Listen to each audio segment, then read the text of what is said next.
चमकपुर गांव में गोपाल नाम का एक लड़का रहता था। उसकी सौतेली माँ और बाप ने उसे घर से निकाल दिया था। उसकी सौतेली माँ ने सब कुछ अपने और अपने बच्चों के नाम पे कर रखा था और गोपाल को हिस्से के नाम पे 3 गायें दे रखी थी। गोपाल पढ़ा लिखा तो बहुत था, पर नौकरी ना मिलने के कारण उसने सोच लिया था कि वो अब उन तीनों गायें की खूब देख रेख करके उनसे जो दूध मिलेगा उसे बेच के अपना कारोबार चलाएगा। अब मैं बिल्कुल अकेला हो गया हूँ। गौ माता, तुम तीनों के अलावा मेरा अब कोई भी नहीं है। बस मेरा घर चलाने के लिए तुम तीनों को मेरी मदद करनी होगी। तीनों गायें बहुत ही हट्टी कट्टी और जवान थीं और रिश्ते में भी एक दूसरे की बहनें लगती थीं। चंपा, चमेली और मैना। मैना सबसे बड़ी और समझदार गाय थी। चंपा गर्भवती थी और चमेली को अभी अभी बच्चा हुआ था। वो दूध दे रही थी, जिसके दूध को बेच के गोपाल का थोड़ा बहुत घर चल रहा था। पर गोपाल को अब चंपा और मैना पे पूरा भरोसा था कि जब उनका बच्चा हो जाएगा तो वो खूब दूध देने लगेंगी और जिससे उसका कारोबार अच्छे से सेट हो जाएगा। देखा चमेली बहन, हमारे मालिक को कितनी उम्मीदें हैं हम तीनों से। हाँ चंपा, सुना मैंने, मालिक ने हमसे कितनी सारी उम्मीदें लगा रखी हैं। और उम्मीद रखे भी क्यों ना, कितना समय खर्च करते हैं मालिक हम पे और कितनी सेवा करते हैं हमारी, कितना खिलाते पिलाते हैं हमें।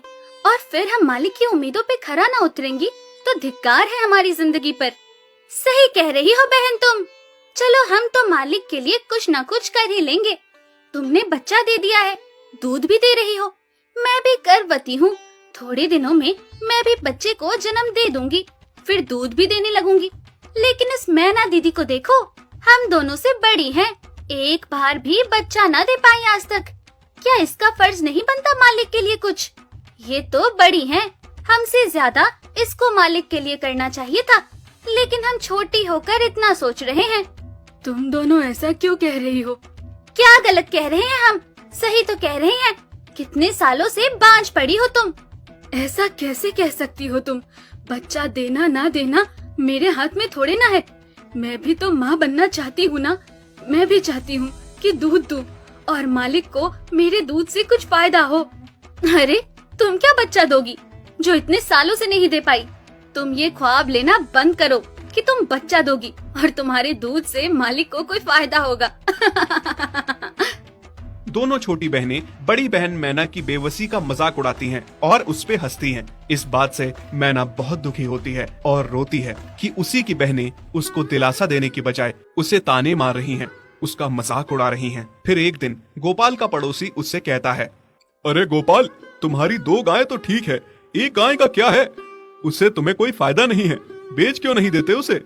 अरे नहीं नहीं भाई साहब, बेचना क्यों उसे? अभी बच्चा नहीं दे रही तो क्या पता कल वो बच्चा दे दे। कोई भी काम जल्दबाजी में नहीं करना चाहिए। अरे नहीं गोपाल, मेरे कहने का ये मतलब था कि तुम्हें अपना कारोबार जल्द खड़ा करने की जरूरत है, क्योंकि तुम्हारे घर वालों ने तुम्हारे साथ जो कुछ भी किया वो बहुत गलत था। अब तुम्हें जो भी करना है अकेले ही करना है। आगे शादी भी तो करनी है तुम्हें, उसके लिए भी खूब पैसा कमाना पड़ेगा। जब तुम्हारी सारी गायें दूध देंगी तभी तो कारोबार अच्छा चलेगा ना। हाँ, बात तो तुम सही कह रहे हो भाई। मेरी मानो तो तुम अपनी गायों को क्रॉस करवा के देख लो, शायद उससे बच्चा हो जाए। हाँ, ये सुझाव तुमने सही दिया, मैं कल ही ऐसा कर लेता हूँ। सुना तुमने मैना बहन मालिक की बातों को? कितना परेशान है मालिक तुम्हारी वजह से, पर तुम्हें तो कोई बात कह ही नहीं सकते। झट से बुरा जो मान जाती हो तुम। मैना ये सब सुन के बहुत दुखी होती है, पर करती भी क्या, उसके हाथ में कुछ नहीं था। गोपाल ने मैना को क्रॉस करवा के भी देखा, पर उसका भी कोई फायदा नहीं हुआ। गोपाल, जो सुझाव मैंने तुम्हें दिया था, क्या वो तुमने आजमाया? हाँ भाई, वो भी करके देख लिया, पर उसका भी कोई असर ना हुआ। ये गाय किसी काम की नहीं है गोपाल, मेरी मानो तो इसे बेच दो।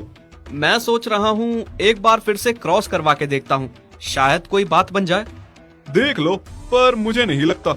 देखा, इन लोगों को भी पता चल गया, तुम बच्चा नहीं दे सकती, तुम बांझ ही रहोगी। सही कह रही हो तुम दीदी, इतने जतन करने के बाद भी बच्चा नहीं हो रहा तो अब क्या होगा? गोपाल मैना को एक बार फिर से क्रॉस करवा लेता है। दोनों बहनें चंपा और चमेली मैना के बांझपन का मजाक उड़ाती हैं और उस पे खूब हंसती हैं। फिर एक दिन मैना चमेली के बच्चे के साथ खेल रही थी कि तभी चंपा देख लेती है। हाँ देख तो चमेली दीदी, ये मैना दीदी तेरे बच्चे के साथ क्या कर रही है? मुझे समझ में नहीं आ रहा, तू इस बांझ के साथ अपने बच्चे को कैसे छोड़ सकती है? जब मेरा बच्चा आ जाएगा मैं